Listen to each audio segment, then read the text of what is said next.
to All Seasons Podcast. I'm your host, LoLo, a nurse, rainbow mama, holistic health nerd, and entrepreneur.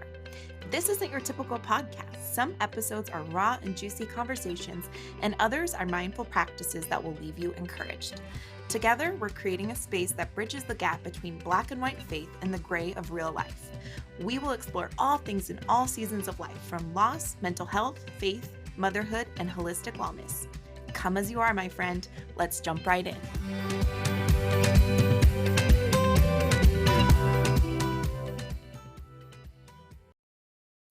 Okay, guys, I'm really excited about this episode. We're going to be talking all about thyroid disease and how I am naturally beginning to reverse it. So, a little backstory of how hypothyroidism came into my life. With my first pregnancy with my daughter, my labs came back. My doctor said, "Oh, yep, you're starting to get hypothyroidism." So, they put me on levothyroxine, which is a very common medication. He said as soon as I gave birth, I could just cold turkey stop taking the medication the next day, which looking back, that's absolutely insane. But anyways, I obliged and was like, yeah, this is going to be in my rear view. Well, shocker, it wasn't. It just actually continued to progress and get worse and worse and worse. And what ended up happening is that I needed higher and higher doses of that medication. And, over the course of the last 5 years, I've battled with a bunch of mystery symptoms, hair thinning, weight gain. The roller coaster of the weight gain has just driven me absolutely insane. It's just been a really long road and just generally feeling not myself, always kind of feeling depleted and tired and irritable.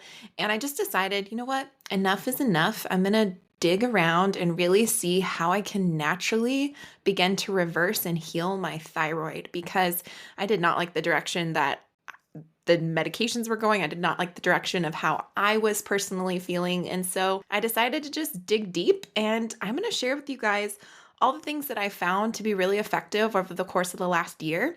And it's really helped me personally on my journey. I just have to say, although I am a registered nurse, none of this is medical advice. So please don't take it as such. Just kind of food for thought today as we're talking about this. But first things first, the thyroid is a really important part of your health overall. It touches upon so many different things, and if it is out of whack, it really causes a cascade of issues. Now, I've heard a lot of friends and people say, yeah, my doctor checked my thyroid, but all of my numbers were normal, within normal range. I just have to say, you must find a provider that's going to treat your symptoms and not the numbers, because there are such a wide array of normal ranges for all of these numbers that they test the functionality of your thyroid. It's not really reliable. I hate to say it. So if you have had and been brushed aside, like, oh yeah, your thyroid's fine, ask for those numbers and go seek out somebody who's really going to listen to you and really tackle your symptoms. And I'll talk about my story and how I found my naturopath. But people are out there. People are out there who really focus in on this and who really specialize in it. So don't settle. You guys, it's worth it to really do the digging. So first things first, I'm talking about what the thyroid does is really important, but it's not just the thyroid. There are these things called axis, where basically it's the hypothalamic, pituitary, and thyroid axis. So it's HPT axis, and they all kind of coincide together. If one thing's off, everything is off. And also, did you know that the adrenals are very, very closely linked to thyroid health? So if your adrenals are off, you're in high stress, you're going into adrenal insufficiency, it's going to throw off your thyroid and your hormones as well. So it's kind of like this balancing act. And I say that just for information, not for overwhelm. So let's dive into these 5 things that I've really found to be helpful to really begin to naturally tackle my thyroid health. First things first, you got to start with the root cause. So this is not talked about enough, but the root cause of thyroid disease at the end of the day is inflammation. Thyroid disease is a type of autoimmune disease. So autoimmune disease is when our bodies, for any reason, start to attack itself. And so The reason that that happens is due to some type of inflammation or toxin. And so the first thing that I did was I found a natural doctor that I felt comfortable with. And what she did with me, she ran a series of tests called a bioresonance test, where I sent in a saliva swab, I sent in a little bit of my hair, and they were able to look at everything, all the toxins like mold, parasites, heavy metals. It looked at all of my vitamin and mineral levels. It was really, really eye opening. And it also showed some food sensitivities. So for me, I am not celiac, but it just showed really high that, hey, gluten is something that really is going to cause inflammation cascade in your body. So if you want to heal your thyroid, you have to basically take the heavy load off of the thyroid. And so I began this year and for a whole year have just gone gluten free. Only recently have I began to reintroduce homemade sourdough only.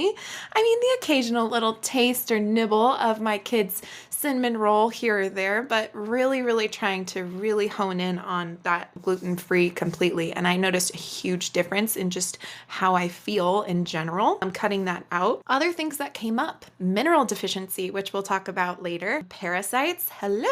If you are a living, breathing organism, which you are because you're listening to this, newsflash, you probably have parasites. Actually, I can guarantee you have parasites. It's just a matter of how much and how much toxic load they are causing on your system. But if you think about what they are, they're essentially little guys hanging out in our gut and all over our body, and they are leaching a lot of nutrients away from our body. And then they're also dumping out a lot of toxins into our body as well. So they can cause a ton of inflammation. And so I've done parasite cleanses now almost quarterly to just kind of keep them at bay. And it's nothing like scary or creepy, I swear. I think I was so nervous about like looking into the parasite thing. I was like, I just want to pretend like this is not real. But I promise you, it's not as scary as you're probably making it out to be. And then heavy metals. I mean, heavy metals are honestly everywhere. It's really sad. It's in our food, it's in the air. We just can't really avoid it, but we can do our best to detoxify, which is what I'm going to talk about next. So, detoxing. Detoxing is huge. And I've really noticed that, like, when I feel bogged down and just like my energy is low, I have a lot of brain fog, I know, okay, that's my body telling me that I have a little bit too much toxic load. What can I do to help my body detox? And these are some things that I've done. Castor oil packs. If you guys don't know what castor oil is, do your research. They're amazing. But basically, what I would do is a couple times a week, I would place castor oil packs over my liver. So the right upper quadrant of your abdomen, and then actually directly over my thyroid for about an hour at a time. So at the end of the night, when I would, wash my face, do my thing before reading my book or watching my TV show, I would just pop those on for about an hour. Some people sleep with them if you're hardcore like that, but that was really a really easy thing to implement. Another thing that I started to do was invest in good supplements. You'd be surprised at how many toxins are in just like junky supplements from Amazon. So really finding your tried and true, and I can link some in the show notes that I've been using, some brands that I know and trust. Also, ionic foot baths. Y'all, these are amazing. If you do not know what these are, basically you put your feet in salt water. There is a ionic charge in the water that is negative, and all the toxins in our body have a positive charge. So what it does, it actually draws out the toxins out of our feet. Our feet are one of the poorest parts of our body, so we're actually able to excrete a lot of toxins out of our feet. Speaking of which, that's why it's so important to walk around barefoot. So if you can't do an ionic foot bath, just make sure that you're grounding and walking around as much as you can throughout the day on the earth. So that was really, really eye-opening. And if you guys have seen ionic foot baths, it's actually really like surprising all the things that come out. But the place that I go to when I have these, the guy who does it with me, he's like, oh yeah, that orange is detoxing from your liver. Oh yeah, that's bile. Yeah, that's from your joints. It's really fascinating. So just give it a try. The other thing is prioritizing sweat. Sweat is a wonderful way for our bodies to naturally detox. So whether that's through exercise or saunas, things like that, just regularly sweating and allowing your body that detox is really, really important. The other thing that's super controversial, but I'm just gonna be honest, I did it and I do it actually now regularly. Coffee enemas. Coffee enemas. Yes. Drinking coffee up your butt. It's real. It's a real thing. I never thought I'd be that person. But here I am talking about putting coffee up my butt on a podcast. Funny how life is. Okay, so before you completely write me off and turn this podcast off, just hear me out.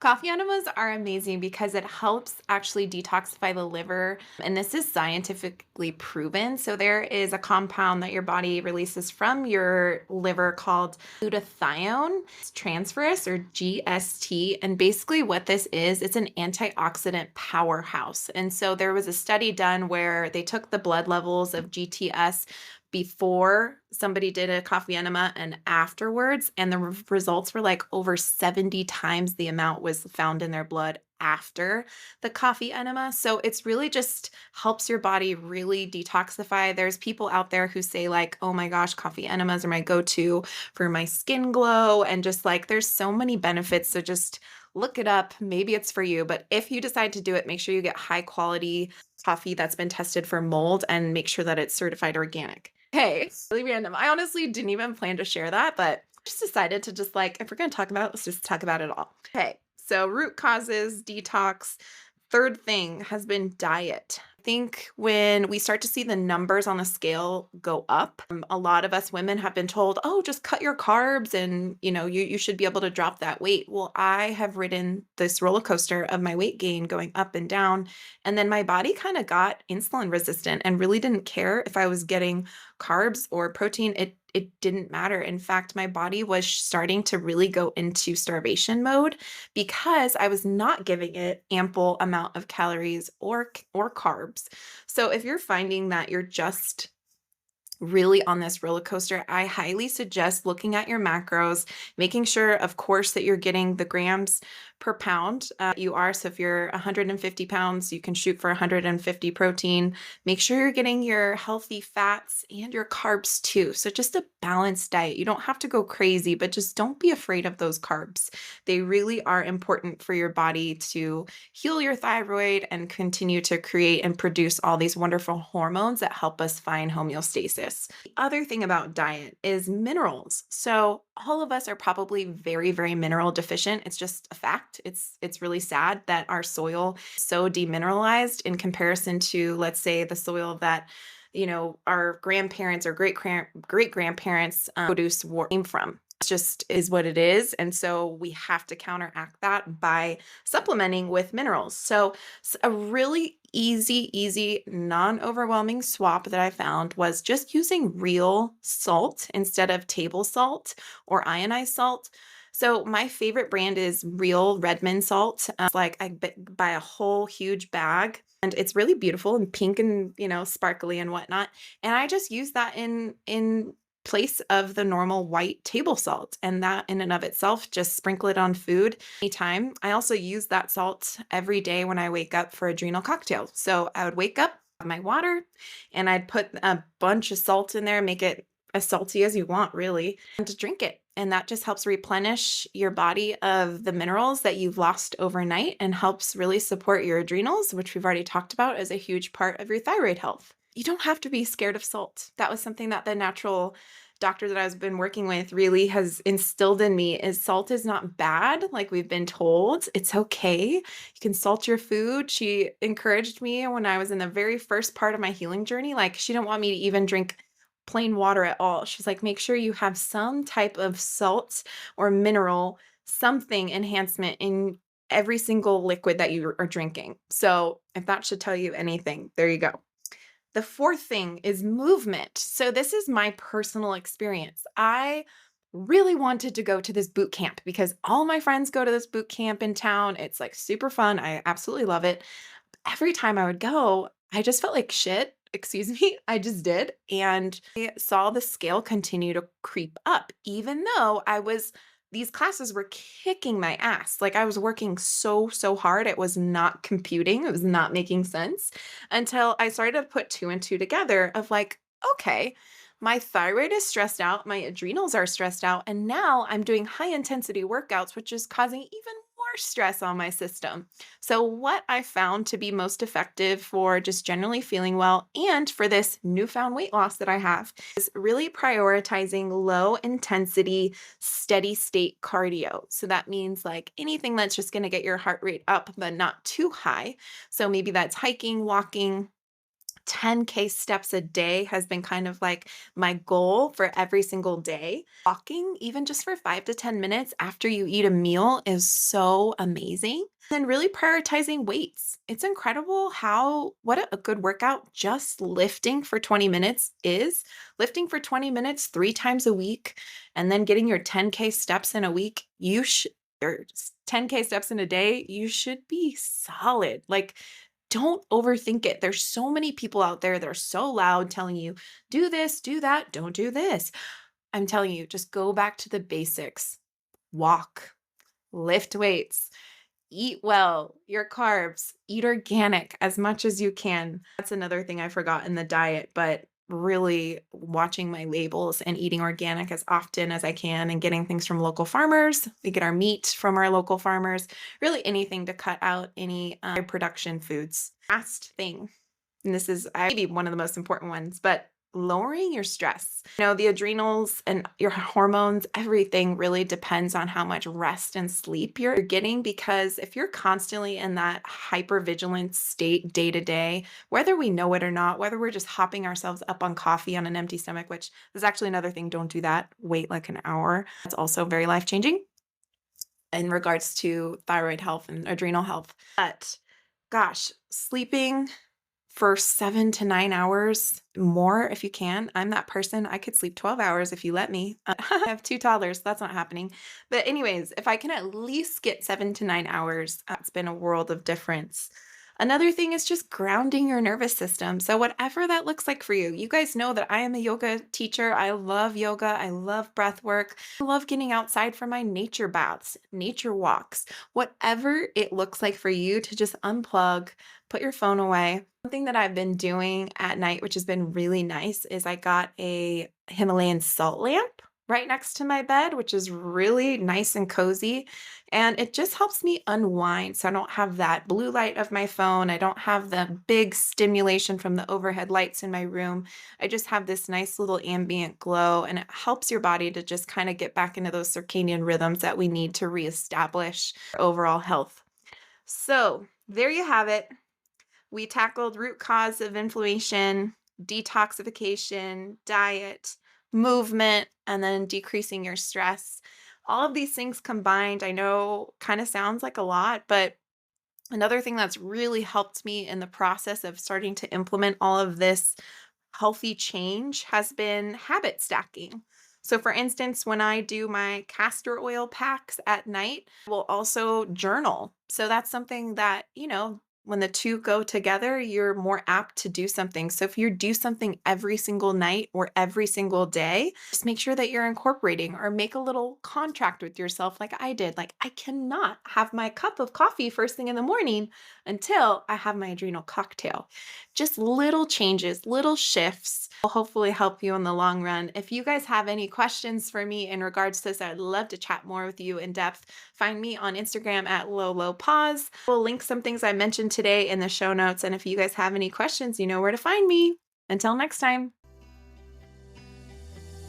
Thank you for tuning in to another episode of the All Seasons podcast. I hope today's episode lit you up with inspiration and illuminated your path with clarity. If you've enjoyed today's episode, please share with a friend, and also be sure to hit subscribe and leave a review. You can stay connected with me over at Instagram at LoLoPause or A Soulful Sorrow. May you find your soul shine in all seasons. Until next time.